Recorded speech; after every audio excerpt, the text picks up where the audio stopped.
Gray brothers. If you are gray, let it be known you are the stuff of nightmares. Um, okay, so on the docket this week is actually some pretty interesting news.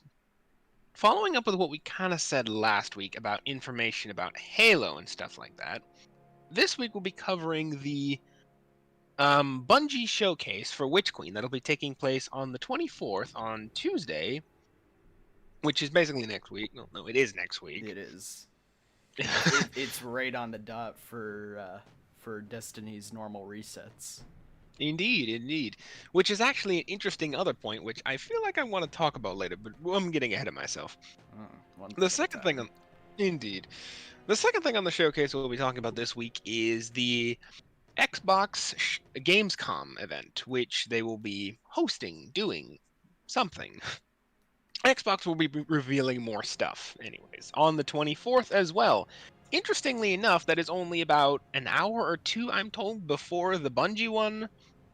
So people are starting to think that there might be a connection there. But again, I'm getting ahead of myself. We'll talk about all of that stuff later. There's also been a lot of speculation. Well, probably at this point they will.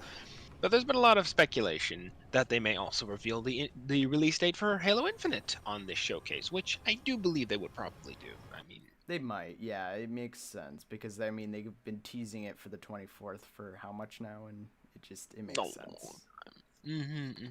Master Chief will just walk out on stage with a sign from like Wile E. Coyote with just the release date on it. Halo Infinite coming soon. Halo Infinite coming soon. Turns the sun around. Also coming soon. Potential crossover with Wile E. Coyote. Some guy who keeps getting a barrel of rocks put on him. Some guy. Some animal thing. I can't tell if it's human in a costume or if it is an animal. Might just be a furry. We all know. Who knows? No, now I just got a picture in my mind of like Master Chief for whatever reason just appearing in the new Space Jam movie. It's like beside like Daffy Duck or something. Didn't they have like Goku or something in that? I don't know. I heard there's all these different characters in it, and I'm like, but is it? Are they? Or are you just saying that because you hoped they were there and they're not? I know Space Jam is literally just the NBA mashed up with Looney Tunes, and that was just the excrement that came out. Yeah, that's what was left over. That was the smoking remains of whatever remained. But anyways, back on topic for the well, what do you want to talk about, Justin? First, you want to talk about the Xbox thing, or want to talk about the Bungie thing? It's dealer's choice. I would say go with the Xbox thing, because right now Xbox original plan was to go with Halo Infinite with its new launch, but that obviously didn't go well. So let's see what they might have planned. Yeah. They were going to release it, for those who don't know, sometime last year when the consoles released. In fact, from what I remember correctly, Infinite was supposed to be a launch title alongside the Xbox to help push the units, but then, the controversy around the game happened and the world went to shit with a disease, so, semantics. They were going to try to pull a Halo 1 and a Halo 3, but, yeah, that didn't go well. Everyone just looked at the face of the brute and they're like, "What are those? What is this? Where is my grug? Where is my grug? What is this hairless space monkey you're throwing at me? Why does he have a shotgun?" Well, I'm pretty sure by now they've at least hopefully figured out that kind of stuff, and doesn't all look like large. Doesn't all look blocks. like a PS1 game. Yeah. I think everyone the line everyone was saying when they looked at it was it looks like a 360 game. Yeah. Which, say what you will about the previous Halo 4 and 5, but as much as for whatever reason 343 just binged on lens flares everywhere they could, at least they looked pretty in their generation. This one did not even look in generation, which I will agree with. Yeah. Like I said, we'll see where they go with it. It's hopefully they did figure out that kind of stuff and they've got it, all figured out. Yeah. Let's hope the game doesn't just crash and burn. Well, I mean, it's Halo. I suspect that will never happen. Well, most Wow. likely never happen. We can't put our chips on it every time, but it will be moderately successful at the very least. It's called Xbox knows what they're doing, and they have a metric crap ton of money. So they can keep it alive as long as they want, just like some horrible space zombie or flood, depending on where you come from. Infections. Infection. Oh my god. But anyways, also potential at the showcase. Though a lot of people who are kind of in the know, I should say. Well, one person I have officially known as of this point has officially said from what he hears from his sources, that being Paul Tassi over at Forbes, he officially says that from what his sources tell him, or what they don't tell him, I should say, is that he highly suspects that there will not be anything revolving around a certain collab that everyone has been rumoring for both Halo and I was about to say Bungie twice, for Destiny for quite some time. And for those who aren't aware, there's been, well, we talked about it on our last video, but if you weren't there, please go watch that. That's a very nice video. It's about an hour. You'll be fine though. Yeah. You just get some popcorn and you'll be fine. You'll be fine. Enjoy a It's a snack, nice have a time killer. drink, and just sit back and relax. I think that's one of the grand purposes of these videos. I think we finally slid into is like time killers. If you just have nothing to do, you just listen to us talk. We're very soothing, I assure you. Oh yes. Our voices are very soothing, truly ASMR worthy. There is no scratching of the voice at all. Oh no, mine is terribly wonderful, just absolutely to die for, darling. Anyways, back on the topic.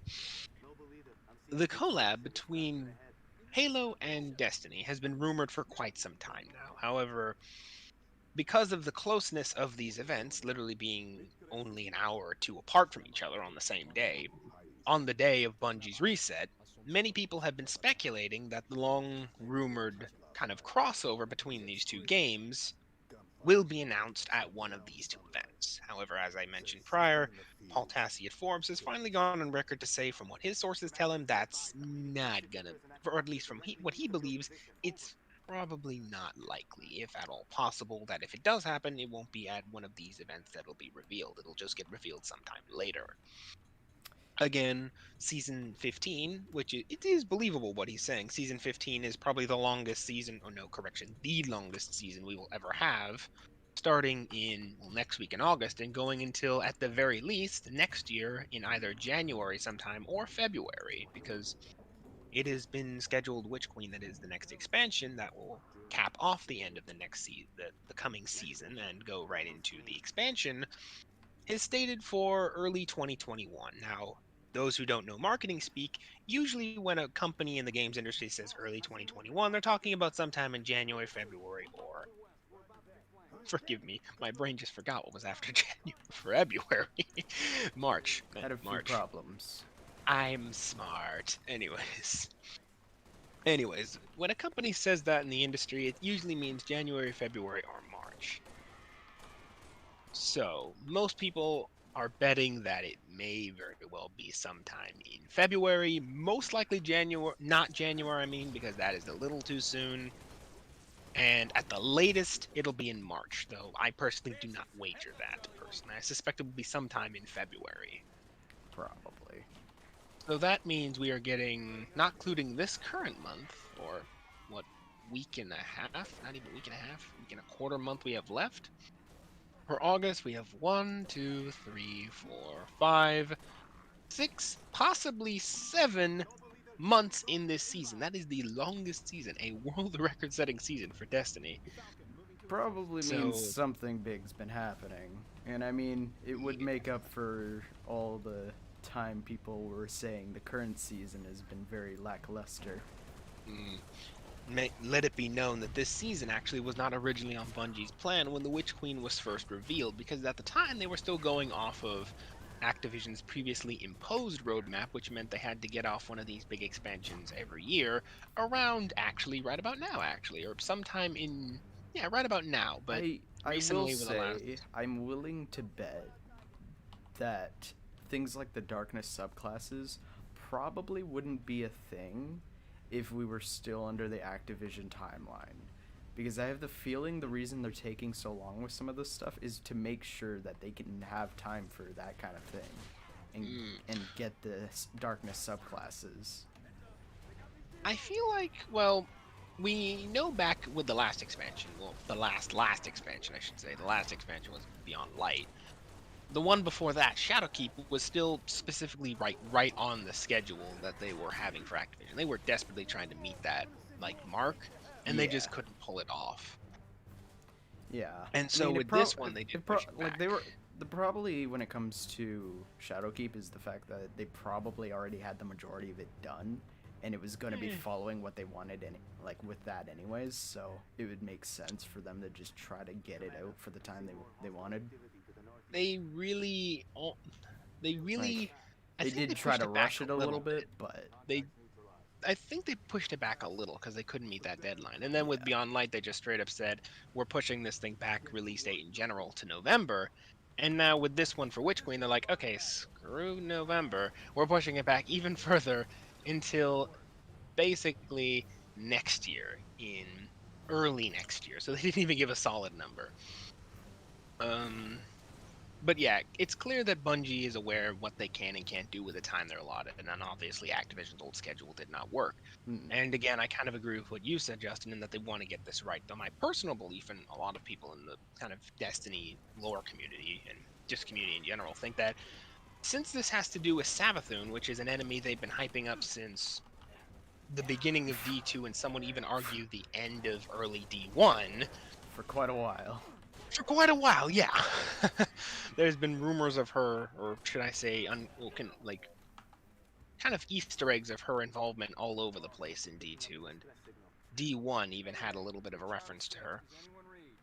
They want to get her right when they do an expansion purely based on her, when they finally pull back the curtain and say, this is thy Witch Queen. Here it is. This is the Savathun thing. Enjoy. Enjoy.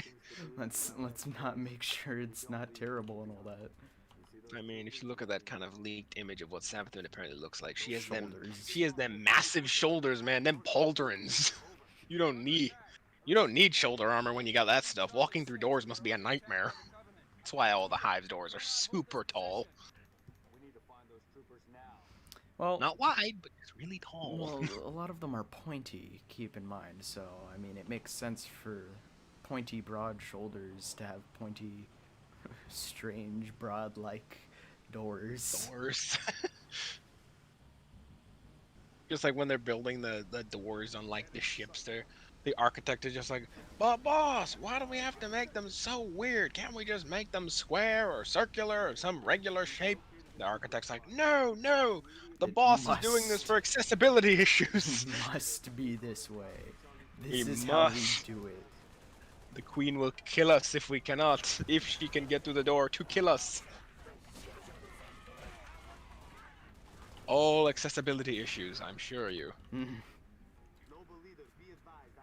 Oh my. But yeah, no, it is a thing that people are speculating. But again, like I said, at the very least, Paul Tassi, one of the journalists over at Forbes, has went on record and was like, probably not. You're going to hear about it at these events. It may still happen, don't get me wrong. He said it may very well still happen.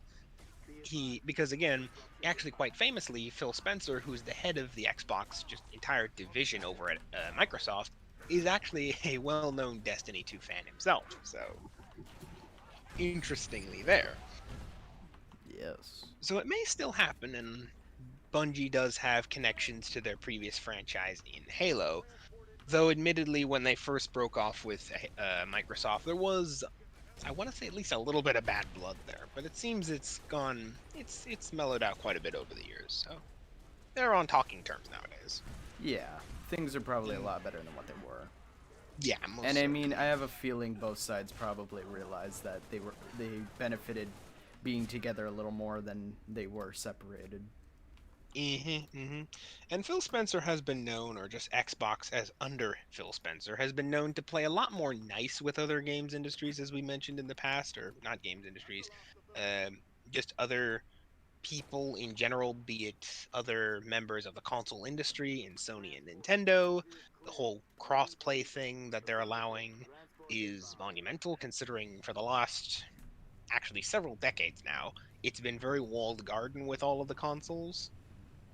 Kind of started by Nintendo, but that's a whole other rabbit hole to go down, which is a lot of history there. But the fact that, they're willing to play nice is quite monumental. And again, they are willing to play nice with other games as well. You see, I believe you mentioned in the past, Master Chief made his way into Fortnite. Yes. I say that with no small amount of sadness. Well, I mean, it's the same thing when it comes to Rick and Morty. Rick and Morty are both in Fortnite, so you know. Well, Rick and Morty is transdimensional, man. It's in every dimension. The aliens are watching that shit. So, yeah. I mean, it's everywhere. People know about it. Just so long as you actually know where a character comes from and, the actual franchise they're from, instead of thinking, oh, it's in this game, so it must be from this game. Mommy, why is that spaceman from Fortnite there? Son. Why is he fighting aliens now? Why is he fighting aliens now? I thought he fought the colorful rabbits and stuff like that. The dancing people. The dancing people, Mommy, the dancing people. I could say something right now, but it'd probably get us demonetized. There is an upper limit that I am trying to aim for what I'm tolerating myself to say. But anyways, yeah, there is that to deal with and several other things. But we will see. We will see. If nothing else, the two showcases will give us a bunch of news on whatever Xbox is doing, which is quite interesting. Xbox has quite a few. Okay, I was going to say they have quite a few IPs. Yeah, they've always got a few things going on. I was going to say they have quite a few IPs, but I confused myself, and I was actually thinking of Sony there, for instance. Side note, actually, Xbox going into this generation, doesn't actually have many kind of proprietary IPs. And for those who don't know what IP is, it's basically a fancy word or the shorthand for what is known as an intellectual property, or basically a franchise. Their own very specific franchise. Yeah, basically, whenever you hear someone say an IP, it's basically the smart way of saying a franchise, and that includes everything about the franchise, from the rights to the character's looks, the rights to the character's actions, the right to anything that looks very iconic in said game or movie or whatever. Basically everything about it, including the rights to who and who doesn't get to use it. So, business talk aside, what am I going at here? Well, basically what I'm driving at is that one of the criticism is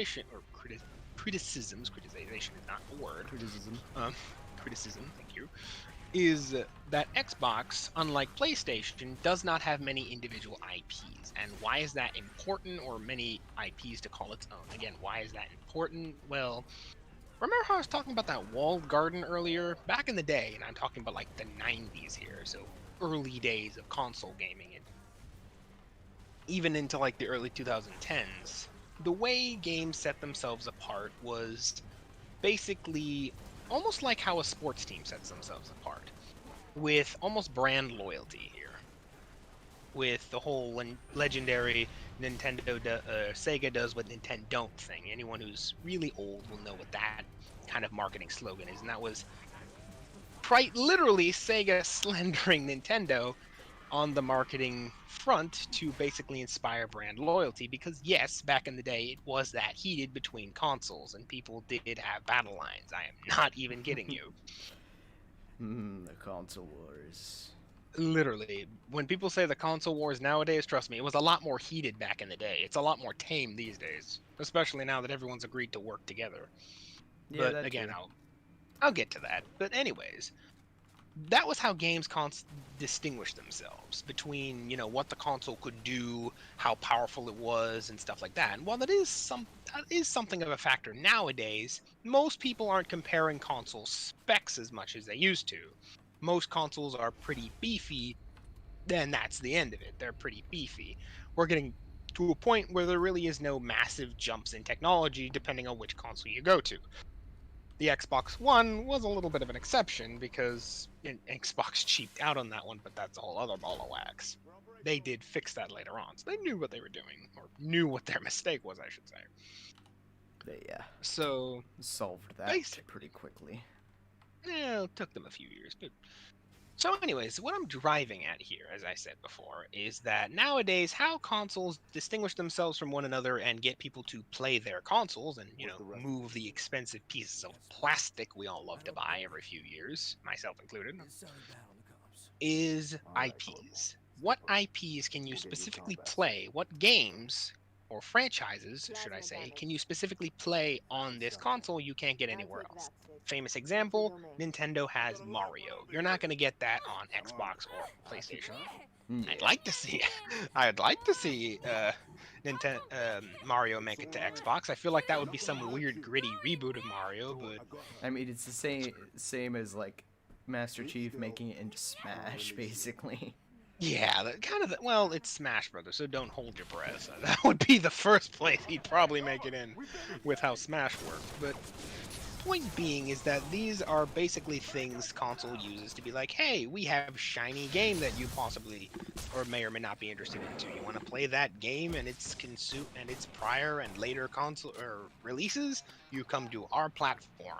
PlayStation is pretty well known for this these days outside of Nintendo, which just does whatever Nintendo does. Nintendo's weird.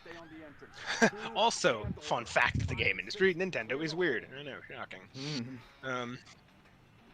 But PlayStation is well known for this in that they have many individual titles that they can lean on. The Final Fantasy series, the Kingdom Hearts series, like there's a bunch of shit, and they constantly add stuff to their roster almost every year.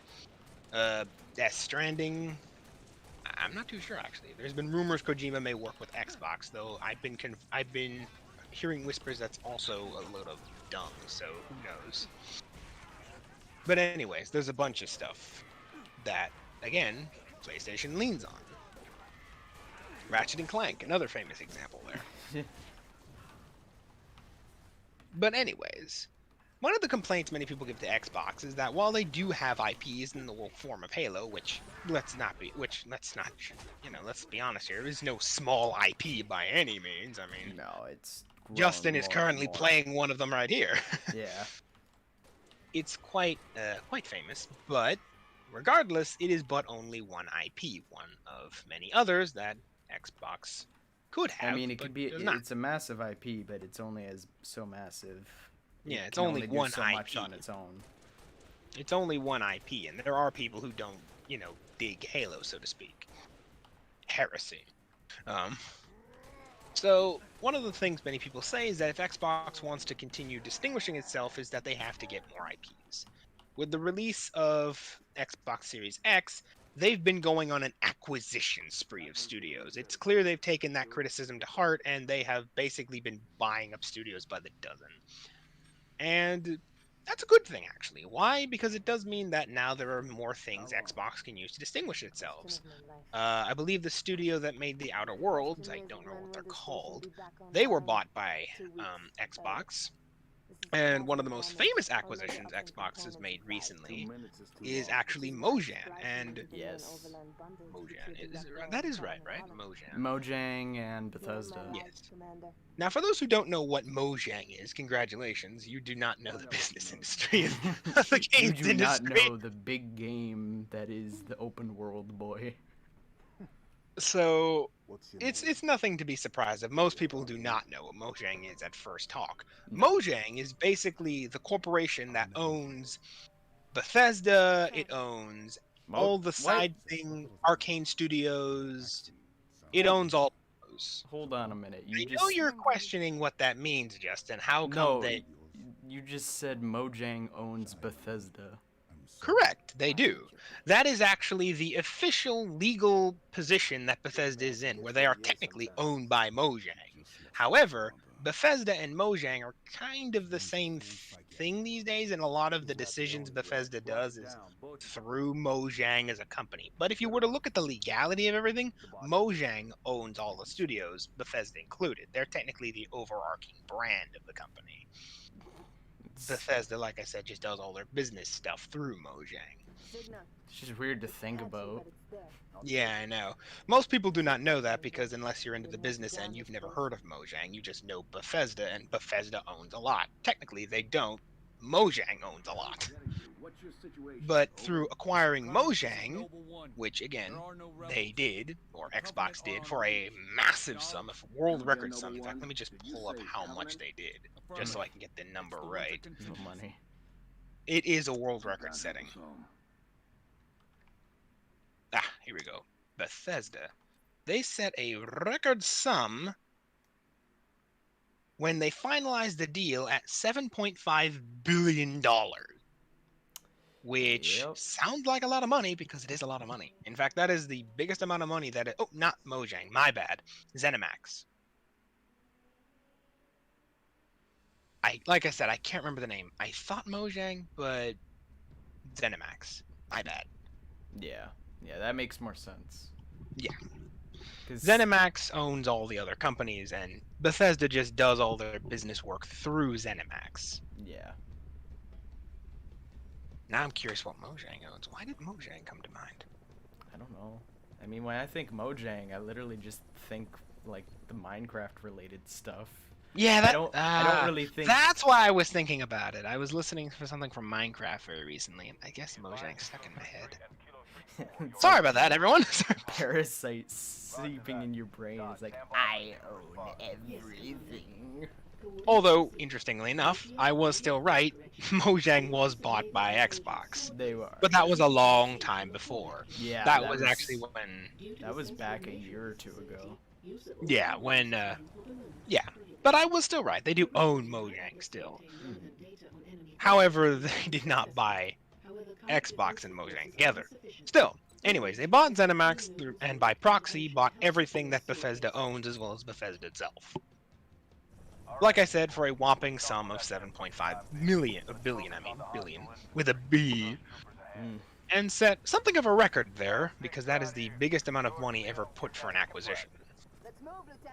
And since Xbox is Microsoft, and Microsoft owns every computer you are probably currently sitting on at the moment, and ever will probably own, unless you're an Apple fan, in which case, what are you doing here? Yeah, though that makes sense. They have that kind of money to throw around. But anyways, back to the matter at hand.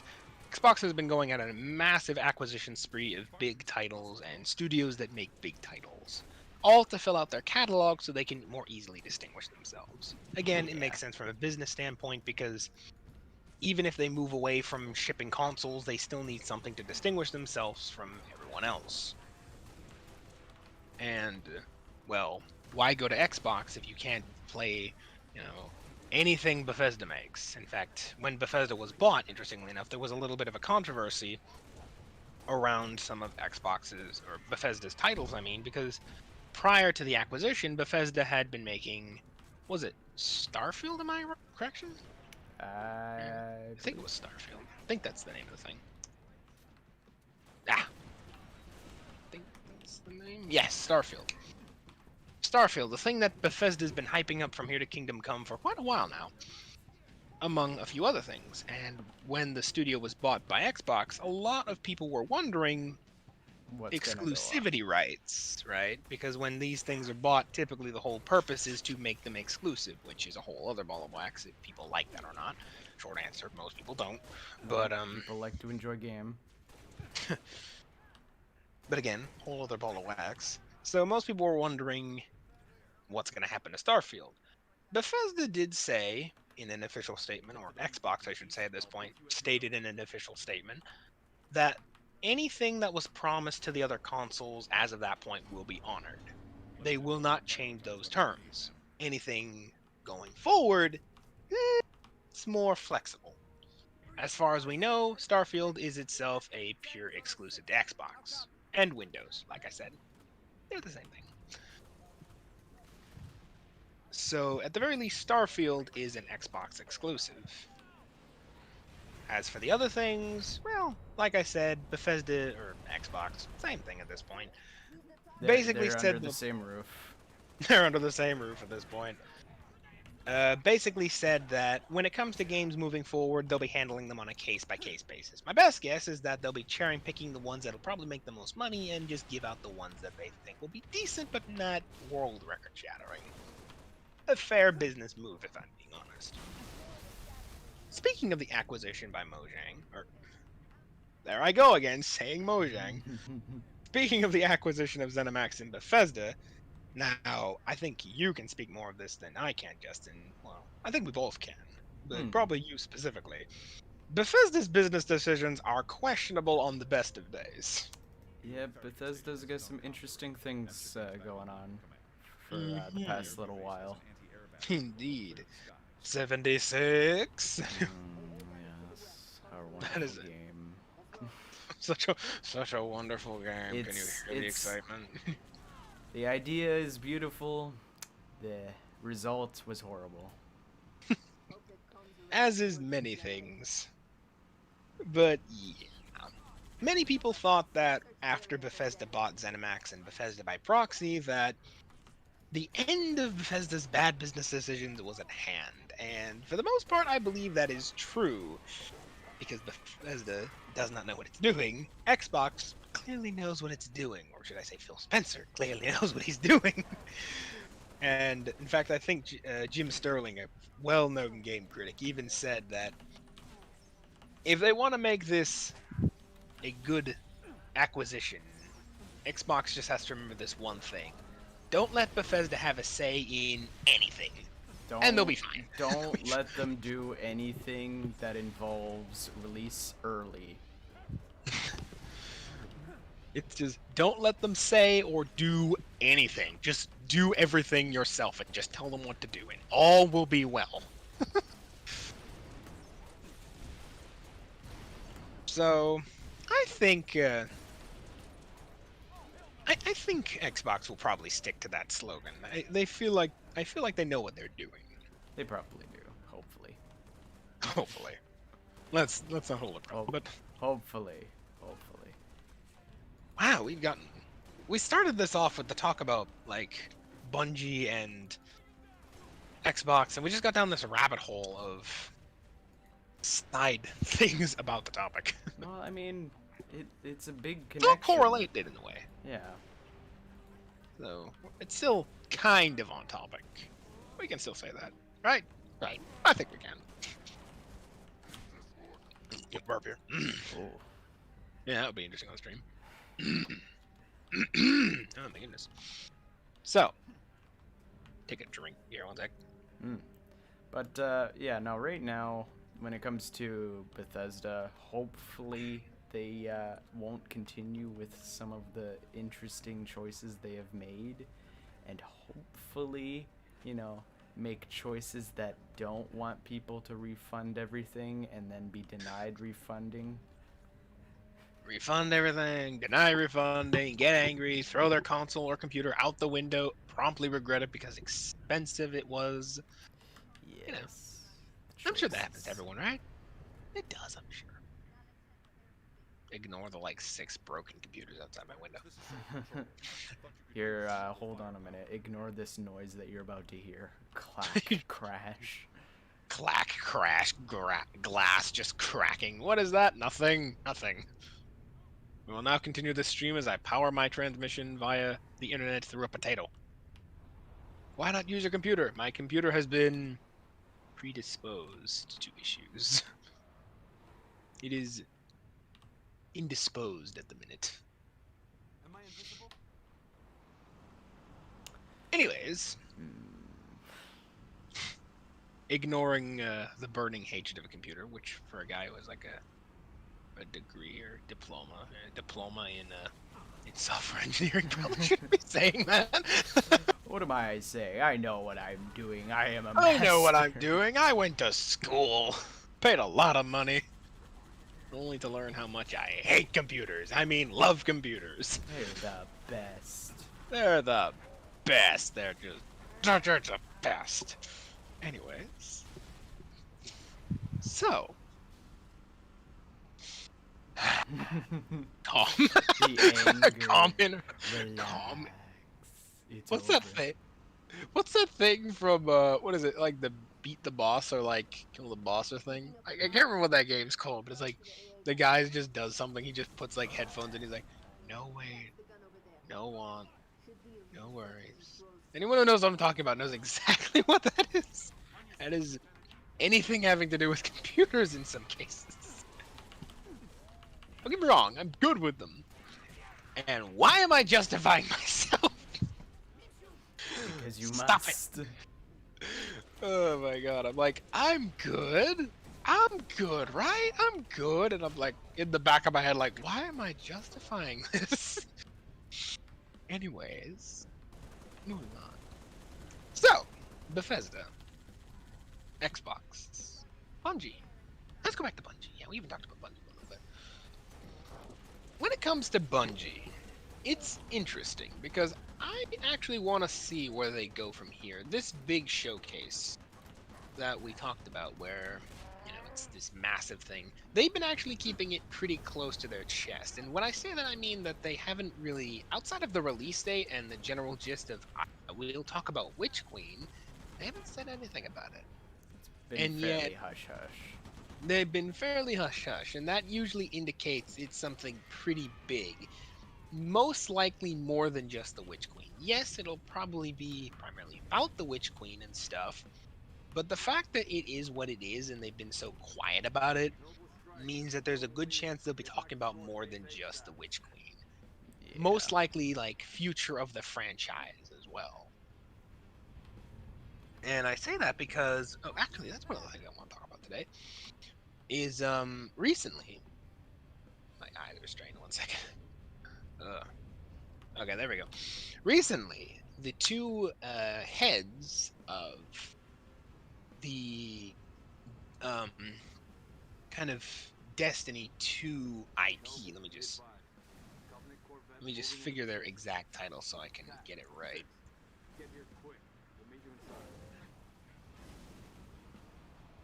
Let me just figure it out.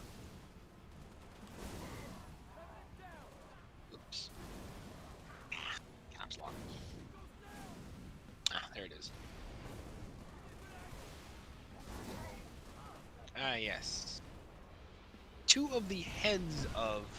yes. Luke Smith, as well as one other, who I cannot remember the name of, because Luke Smith is far more popular of the two, if I'm being honest. Oh, yes. Basically got promoted past head of Destiny as a game. They've been promoted to basically oversee the future of the IP as a whole. So what everyone is assuming is that now that they've been basically putting Luke Smith and one other, I feel like I'm trivializing him, but trust me, he's basically the other half of this equation. It's not trivial. They work interchangeably. I just can't remember his name. If he ever hears this, I'm sorry. It's nothing personal. It's not you, it's me. My memory is just atrocious at times. Anyways, both of them have been promoted to oversee the future of the IP as a whole, and not just Destiny as a game. So many people have been saying that now that Destiny has basically opened up its doors to possibilities other than its future as a game, and more than just a game, what will come out of this? We already have several comics. Of course, there's the massive grimoire books or anthology books that I buy because I'm a massive Destiny nerd and, you know, also a massive lore buff. But that's beside the point. That's only a minor section of the information we need to go over. Minor section. I just want to point that out. As proud as I am. But basically, we have things like comics occasionally. We have, again, the massive anthology books, so there's clearly books about Destiny. But what will come out of this aside from it? Well, one of the things that most people have been bouncing around is the possibility of a TV series. Bungie making a Destiny TV show, or even movie if we're lucky, though I suspect that might not play out as well, and I'll get into that in a minute, would be very interesting. I say this because technically Bungie's done this route before with using movies as a medium. Halo is a pretty interesting, probably the key example in this, as I was about to say. Mm. Anyone who's been around the Halo community for a while knows that there are a few kind of movies-TV shows made about them, ranging from live action to animation to a bunch of different styles they've done. So they're not afraid to play with the idea of movies and TV shows as a medium of expressing the art, if you will. Way more posh than it should be sounding, but anyways, it does open up that door, and most people are saying, what about a Destiny TV series? That's what many people are putting their money on. Again, not impossible considering Bungie has done that before with, again, Halo. Now you're probably wondering, why not a TV show? Well, anyone who's played Destiny or even looked at it knows that there's a lot of there's a lot of things going on. Yeah, a lot of aliens, a lot of high fantasy, a lot of space magic. Like, you'd have to choose a topic, and when it comes to Destiny, it's one of those things where it's like one topic does not do the entire thing justice. I feel like it's more I feel like a movie could work, don't get me wrong. What I'm driving at here is more along the lines of, because there's so much high fantasy and basically space magic, which is way more than Halo has, that's half more than what Halo has. They just have aliens, but there's no real space magic going around. At least so long as you don't define whatever the Forerunners are doing as space magic, but that's a whole other thing. That's a whole another ball of soup. Indeed. Basically, because of how high fantasy Destiny can be at times, if they're gonna do it right, they would need basically Marvel's budget to do it right, where billions of dollars gets poured into the movie to make it, convincing. And again, that wouldn't even be for the actors, that would just be for things like the special effects to make them convincing. Things like the props to make them look, again, convincing, because some of the things Destiny has is not just regular old shotgun, it's pretty out there in some cases. So, again, they need a pretty big budget. So one of the things people have been bouncing around is the possibility of a TV series, which requires a lot less in the way of budget. And things like a Netflix series, where lots of budgets get poured into them, because, again, it's Netflix, would be a nice thing.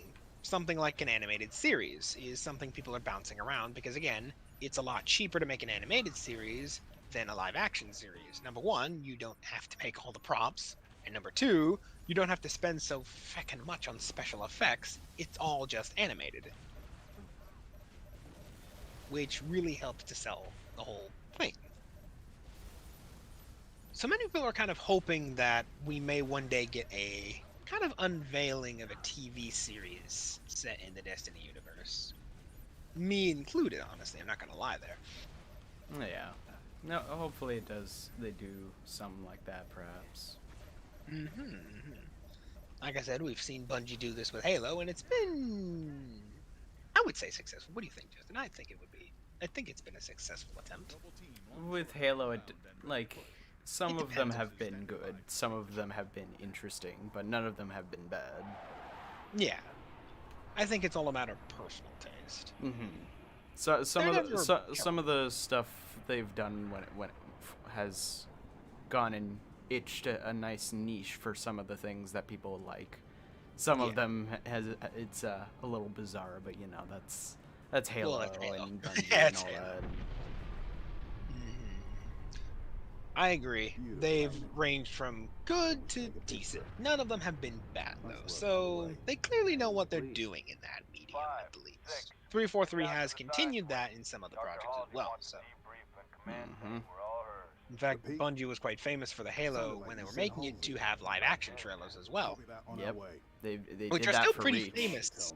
Indeed, that one is actually, those Reach trailers, among some of the other ones they did, including the one for, the two most famous ones that are still pretty well reacted to even to this day and are considered some of the best trailers around is the one for ODST and the one for Reach. Those two are Yes. still well regarded trailers and people often react to them even to this day. So they certainly hold up in the test of time. So like I said, when it comes to live action, Bungie clearly knows what they're doing. They do. They've got that covered. I mean, they've obviously shown a lot of improvement when it came to the Destiny live action trailers. Yeah, I don't know. I think the Exos were a little weird. The Exos, like They need a when you bigger look, budget. yeah, when you look at Destiny 2 and you look at Cade, it was very interesting. Was it interesting? Well, I mean, Like you know, the like Exo. a robot jack-o'-lantern. Yeah. Oh my god! But like I said, it would be interesting if they just needed a bigger budget. But I think they would be able to pull it off. They would. Indeed. I think one of the things I personally would have liked to see is actually not something revolving around the whole idea of the Guardians in the last city. This is us talking about potential ideas of where I'd like to see the show go. Yeah, we've talked about it. We've once spoken and about twice. And yeah, we've it makes sense. Like, it's the same thing when it comes to like a Halo type of show or movie. It's interesting to see the other perspectives besides just the Spartan, because the Spartan perspective is pretty self-explanatory. you play a game. Go beat the head in of some alien. Find alien, beat head in, rinse and repeat 1,500 times. Maybe save the planet a couple times here and there. Yeah, pretty much. So it is very interesting to see like the other perspectives to a story. Yeah. So my kind of thoughts here would be, it would be nice to see something perhaps in the way of the Cabal. For example, we know in the games the home world of Cabal, which is Total Battle, has apparently been taken and possibly destroyed by the Hive, which is another alien species. However, we have seen recently this very amount of rich history that's come to light about the Cabal. They're very militarized. They're very utilitarian. In fact, I think it was Luke Smith himself who even described the Cabal, or was it the other one? I can't remember. One of the two described the Cabal and the kind of design of the Cabal more or less as the Romans in space, and that's kind of their aesthetic. What happens if you took the Roman army and shot them into space? That would basically be the aesthetic. And so it would be kind of interesting to see this kind of what their home world would look like. It would almost look like, I'd imagine, almost Rome in the glory days of it. It probably look like I forget the raid name, but the Leviathan raid. It might have a lot of that kind of aesthetic. Well, there's also that thing too where you see these kind of 3 generations of the Cabal. You see technically 4. You see one prior to Callus, which we don't know much about, but apparently it was one, according to him at least, which is one of the first emperors of the Cabal, or as far as we know, one of the first emperors. We don't know much prior to him. Is that there was a lot of corruption, there was this council that ruled over everything, and then eventually either Callus was ruling as emperor or he rose to power as the emperor, and he basically dethroned the council and put himself purely as the sole reigning dictator and monarch. Yeah. During this time, there was a lot of excess, there was a lot of, basically Callus was into the idea of self-indulgence a lot, be it in gold, alcohol, whatever. He liked to pleasure himself. That sounded a lot more dirty than it would be. But please don't put that image in my head. Anyways. Basically he was into the idea of living a life of joy and excess. And during this time, according to him, the Cabal Empire thrived and flourished under him. However, if you ask his daughter Keitel, it also became quite corrupt. Yeah, according to him. If you ask his daughter Keitel, who would go on to succeed him, she would say that while some of that may or may not be true, she hasn't confirmed or denied some of the things he says, she has said that it was also a time of corruption itself, where he would basically take some of their oldest kind of rituals, one of them being like a rite of proving, which is basically a trial by combat that the Cabal had, and basically allow it to be so far influenced by other people like politicians and stuff like that that it basically had no meaning anymore. And so it was also a time of corruption, just in a different form. So it would be nice to kind of explore what that era looked like, because we don't actually know. We've never seen Total Battle nor any of these kind of phases in the Cabal. Now, after We just see the big brutes that yeah, they've become. we just kind of see their armies and their legions, which does give us a little hint to what they look like militarized. But again, you can't judge a culture based on what their military looks like. Well, So it would be nice to kind of see kind of the artisans of the Cabal and kind of the second version of the Cabal, which was after Callus got dethroned by Goal. Now, this guy was basically a raised pit fighter. He was grown up in the basically fighting pits and would go on to dethrone Callus. Now, this was an era of great utilitarianism, and yes, for those who are wondering, I am expositing Cabal lore for the sake of explanation, but also because I enjoy doing it. There are two motives here I'm doing it. I won't hide that, but also this was a time of great militarization. The Cabal were getting much back to their military roots, and again, the many artisans and kind of poetry that Callus favored above military, because again, according to him and according to some of the other records, he did not value much the military aspect as he did the poetic and, art aspect of things. So it was much more a time of Rome during a time of great war. So think about yeah. it this way almost. You have almost, for those who kind of know human history, you have this time with the Greeks where there was a lot of art, there was a lot of beauty, there was a lot of almost excess in many ways because the Greeks had that as well. It was a time of great color and stuff like that, which was brought by Callus, but also a time of great corruption. And then you have Greeks' conquest by Rome, which became far more militarized. It became far more militaristic, more utilitarian. Or should I say the Spartan interpretation of things? Far more Perhaps. utilitarian. And then that brings us to the third era of the Cabal, which is, again, the one I mentioned before, when Callus got dethroned by his daughter Keitel. Now, that was the time when basically she more stripped away some of Goal's more pure military aspects, but kept a good chunk of it. But she did also have a little bit of her father's kind of color, if you will. Ego. Not ego per se, but something. She doesn't have a love for her father's appreciation of the arts, but she does tolerate it. She doesn't strip it all away. She does somewhat tolerate it, even if she herself doesn't like it. So it is this kind of middle ground, if you will. So kind of think about it in Rome during the height of its empire, where there is a sense of art, but there's also a great sense of military purpose there. Think about it like that. For those who don't know Destiny, but do know human history. Yes. Just if I can give an allegory there, if I will. So, it would be nice, going back to the TV show and me getting off my Cabal lore soapbox, Soap opera that is Cabal lore. honestly, it would be nice to have a TV show set on Total Battle prior to the planet's conquering, which doesn't have to be in the eyes of anyone particular.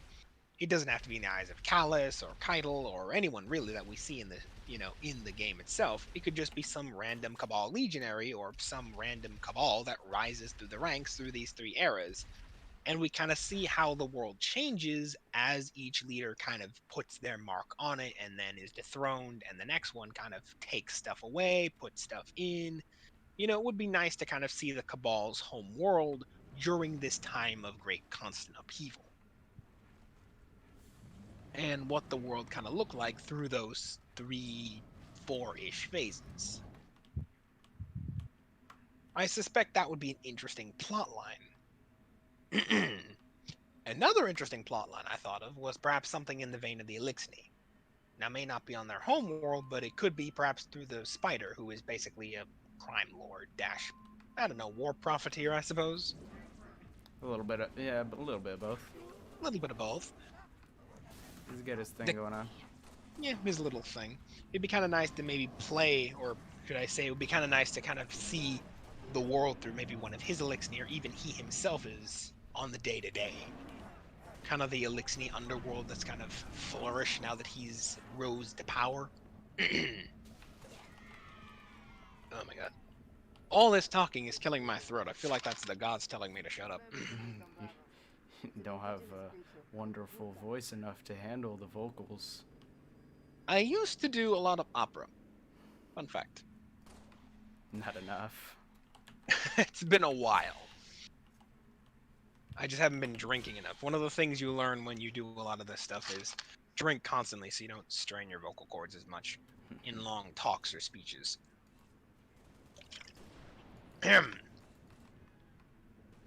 But it would be nice, like I said, to kind of see the world through maybe he or one of his Elixir's eyes, you know? Kind of the... almost what they kind of do with Star Wars in some cases, where you get to kind of see not Coruscant itself, but you kind of get to peel away the layers and you kind of see the underworld of Coruscant. The city isn't as pristine as it looks on the surface. There's quite a good amount of criminal element there. Yeah, you but just have to know where to that's look. Coruscant in literally a nutshell. The further down into Coruscant you go, the more corrupt you find. Yeah, that's kind of the idea there. It would be nice to kind of explore that kind of corruption aspect that you see in Destiny. Because again, as a Guardian, or in the case of if you play a Star Wars game, in the case of a Jedi, in most cases, you don't get to see that layer much, if at all. You sit high up in your ivory tower, or high up in the Jedi Temple, whatever have you, and you don't get to see it that much unless you're specifically looking for it. Yeah. So it would be nice to kind of have something set there to kind of see just how ruthless that underbelly can be. They just don't do that to you because they value their lives. So, again, those are ideas you could push for like a TV show or a movie or whatever. Kind of like the underbelly of the galaxy in the case of the Elixir and the Spider, or something having to do with the Cabal in total battle. What did their homeworld look like? Was it indeed like Rome during the height of its power? Who knows? I'm just picturing Julius Caesar sitting on top of like a Cabal throne or something. That's quite interesting. Caesar's Legion. Caesar's Legion. The next Legion we see from the Cabal. Caesar's Legion. How do they have a Caesar? Long story. It took a while. It took a while. There's also a story about the Cabal French. Oui, oui. We fought Caesar and we won. My goodness. But anyways, actually no, the French were much later. Right? It's been a long time since I've actually looked at history. I think I'm confusing that with Napoleon. Perhaps. Yeah. Confusing my Napoleon and Caesar timelines. Caesar was dead long before the French came along. Anyways. So, it's kind of ideas that I keep bouncing around in my head. And I'm hoping, like I said, come next week we see something interesting. Again, it would be nice to get a TV show announced. I don't know, maybe not. We'll see. I mean, it's a big question of if and possibly when. Yeah, if and when. There's certainly enough money to be made in the Destiny kind of franchise to do it. So I wouldn't be surprised. And in terms of Halo, like we said, it's... well, we'll see come the showcase. Who knows? Maybe we'll get more stuff related to Starfield as well. Or maybe just something having to do with the next FIFA or something. God, I hate that. All this hype Come on, for guys, just another... FIFA 6 all over again. 20 No, you mean FIFA 3000? Yeah. 20 years from now. FIFA 3041! Yay! It's the same game, just different characters. But Have fun. Again, I don't want to shit on the FIFA franchise because I know there's a reason people play it. I mean, FIFA is good. Like, I wouldn't say I wouldn't the say gameplay. that. Well, I say the gameplay has its thing.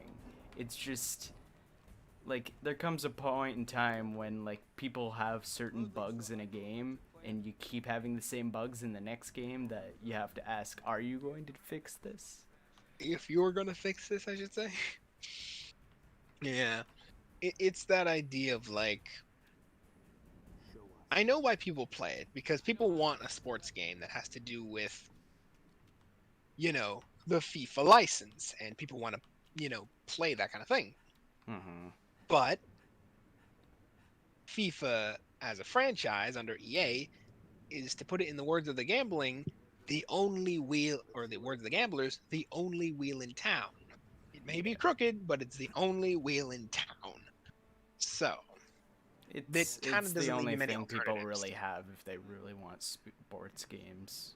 Yeah, that and things like NBA and stuff like that fit under the same kind of umbrella. NHL as well, but I think that died a long time ago, honestly. I haven't seen an NHL game in a while.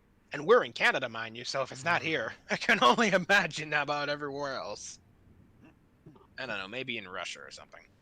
Probably. It makes Who sense knows? that something like that would maybe be in Russia. Who knows? But anyways, when it comes to NBA and FIFA, again, in the words of the gamblers, the wheel may be crooked, but it's the only wheel in town. So, not many alternatives there when it comes to sports games. And into some weird way, I'll level with y'all. When I used to be younger, I actually had zero patience for anyone who sympathized with FIFA. But as I've gotten more into the industry and I've, It's done more understandable research. why they do what they do. Yeah, It's just the gamers, not the company. Nobody understands the company. yeah. But yeah, no. As you said, Justin, the more you look into it, the more you kind of. I do feel for the people who Like play FIFA. They either do it because of compulsive gambling or, again, because they just want a sports game. yeah. I can And understand buying the game because it's like, okay, you want this new game, but just watch how much money you put into it, please. honestly, There's only so much sympathy that I can give you if you're gonna give that much money away. well, again, it goes back to my second point, where you have people who play this game who are also compulsive gamblers, and let's be honest, EA feckin' knows that, and they put a lot of things into their game to basically capitalize on that. NBA does it too with a literal feckin' slot machine. They're not even hiding it at this point. Yeah. So they clearly are fishing for what basically the industry calls whales, or basically people who pay massive sums of money. And my cat just threw up, I swear to God. I heard that out of the corner of my ear, and now I've got to look for it later. Cat's like, hey, time to pay attention to me, boy. Honestly, my old cat, I think, yeah, she probably just threw up somewhere. Fun fact, kids, I have a cat, and now I've got to go clean up cat vomit somewhere. But that's something I'll have to deal with, and not you, so don't worry about that. You just sit back and enjoy and You just sit listen back to and us. enjoy our soothing voices. Have a cat that goes brr. Honestly. But, anyways, like I said, it is what I was going on about before. The idea of whales, for those who don't know, is basically kind of, I wouldn't say, I don't know, it's more just it's more, I don't know where this term came from in terms of the sea, I think it originated in the MOBA space, or mobile space, I should Yeah, say. it originated in MOBA. Yeah, it originated in the mobile space.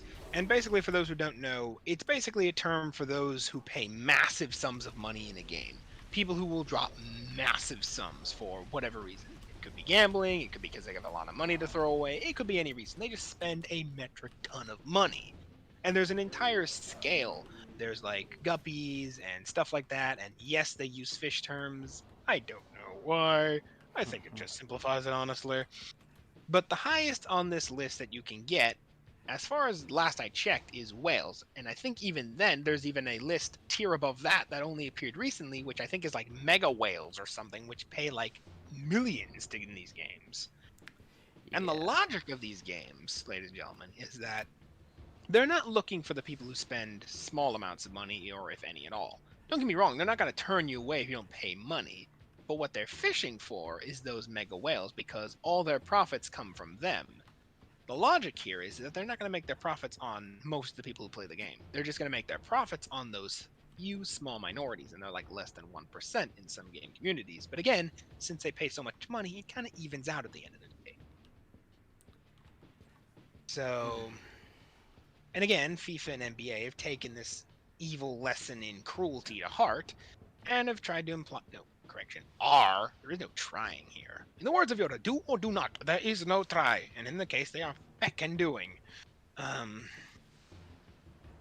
They are putting these basically ideologies and fishing lines in their FIFA games and in their NBA games to find the whales.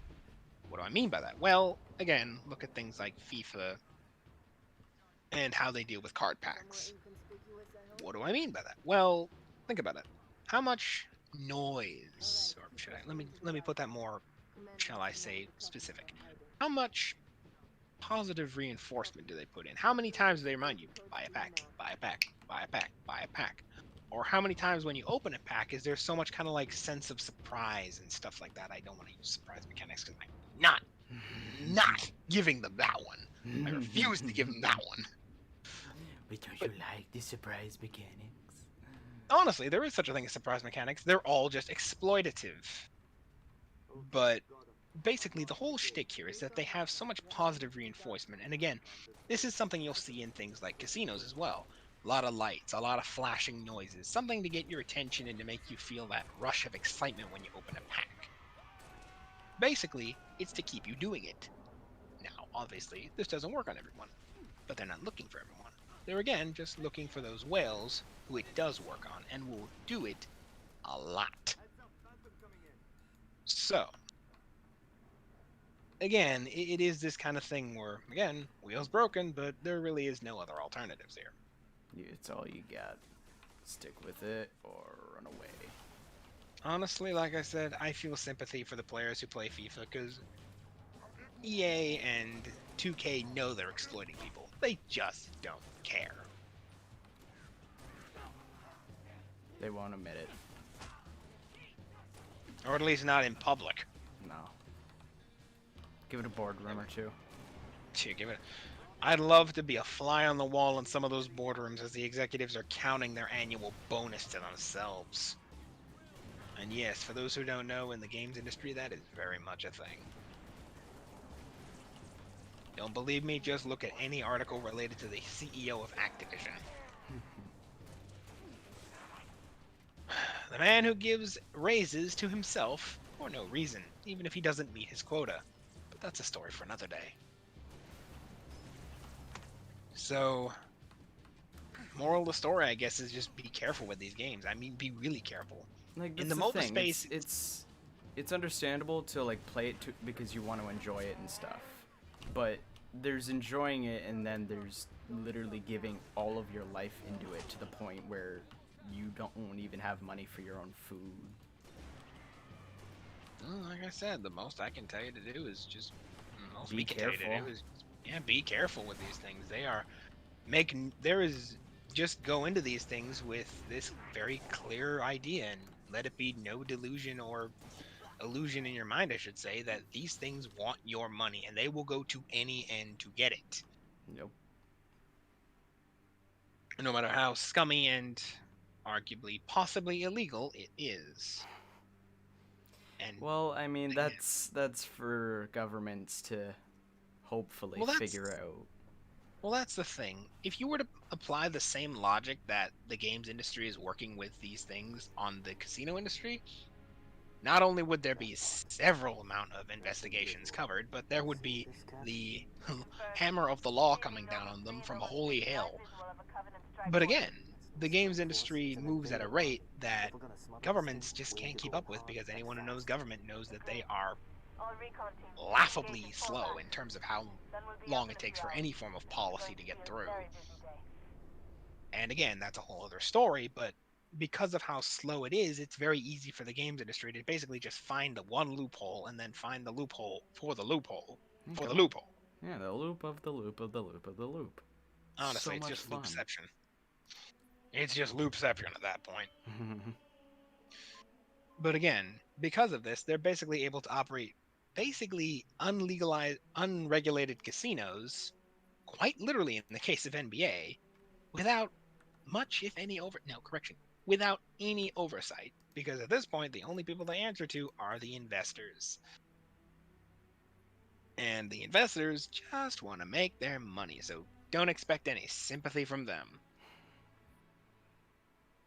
Like I said, it's a well-known fact in the MOBA space that MOBAs are out for your money, but in the case of NBA and FIFA, unless you're more aware of that's a big level. unless you're more aware of the kind of ins and outs of the industry, you wouldn't go into these things knowing it. And I honestly kind of cringe when I walked into a game store one time and I kind of saw one of the employees recommending FIFA for their 5-year-old. Is that cringing? Well, they're going to give a 5-year-old access to a legalized casino.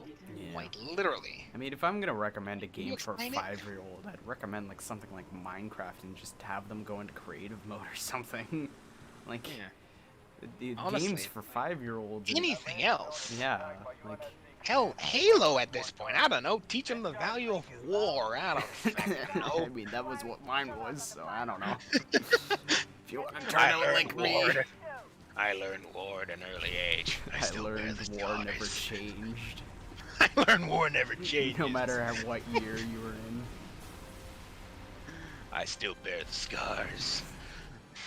Anyways, honestly, just be careful and again, make no illusion about it. These games are not for kids, no matter what the industry tells you.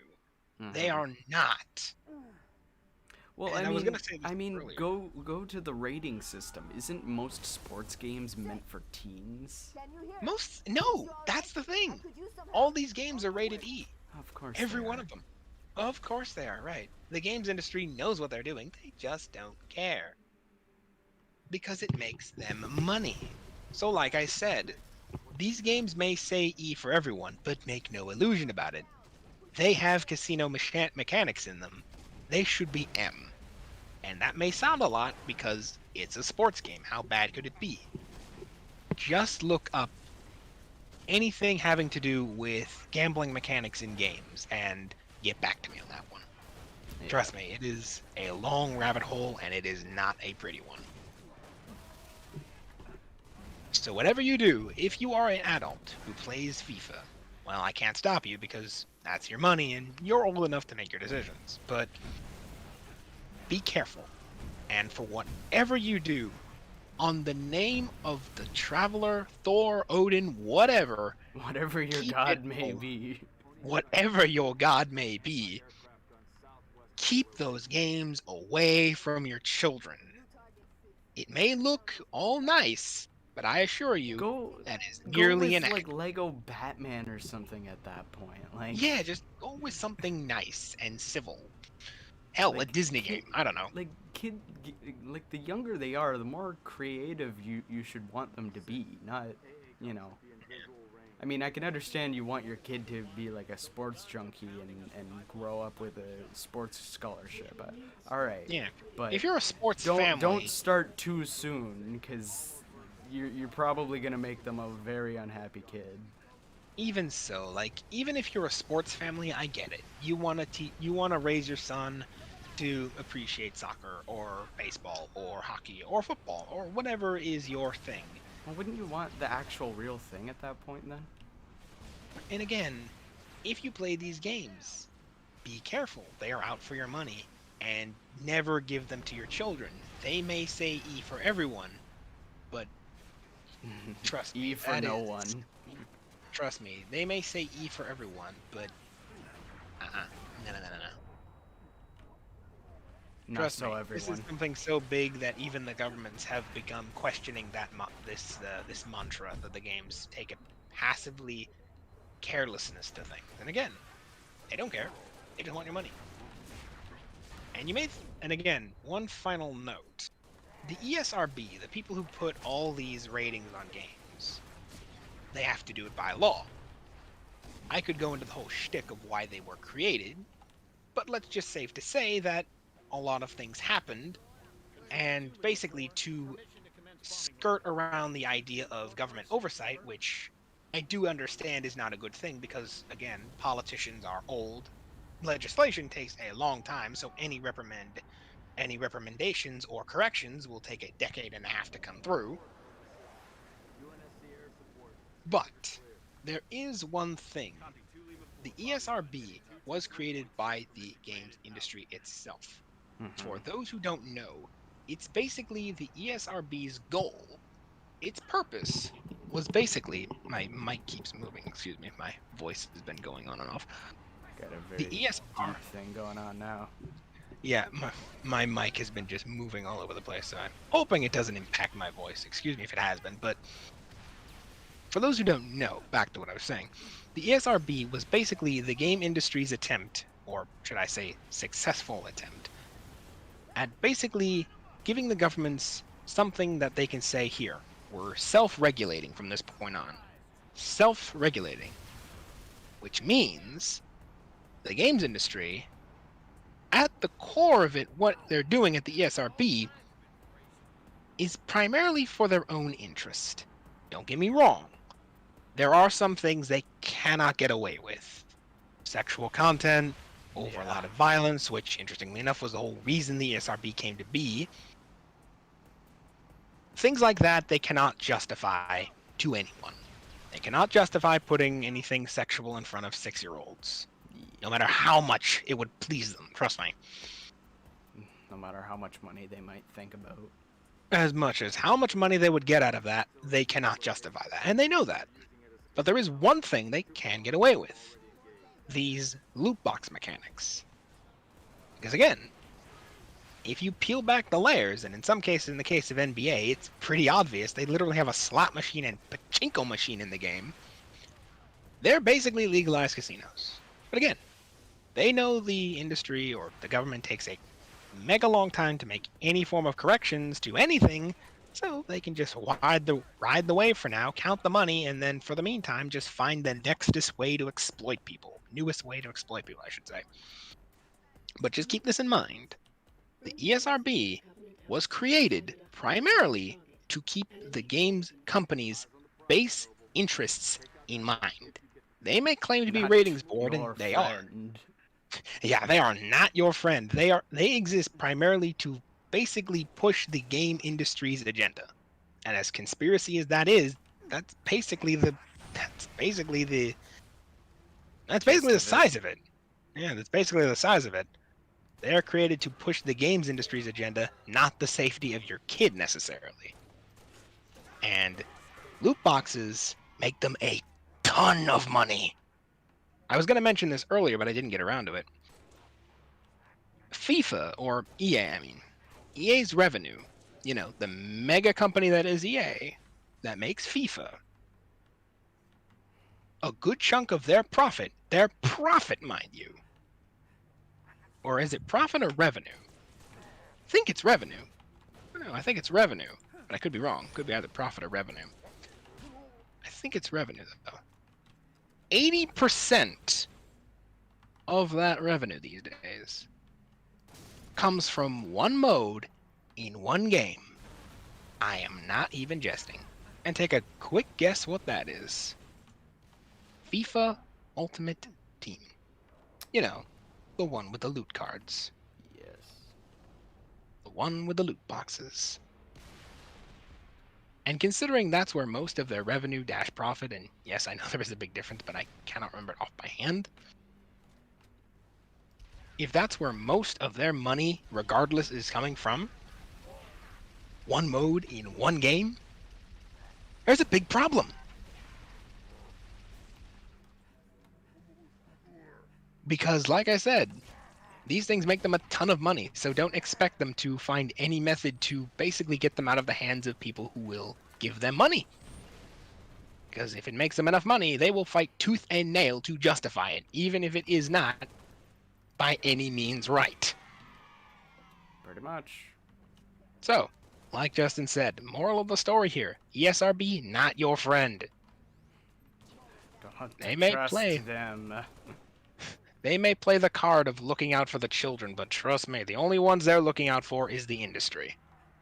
We've got an interesting circle here when you think about it. Oh? Well, we've gone from news for Bungie and Microsoft all the way to... Interesting, yeah.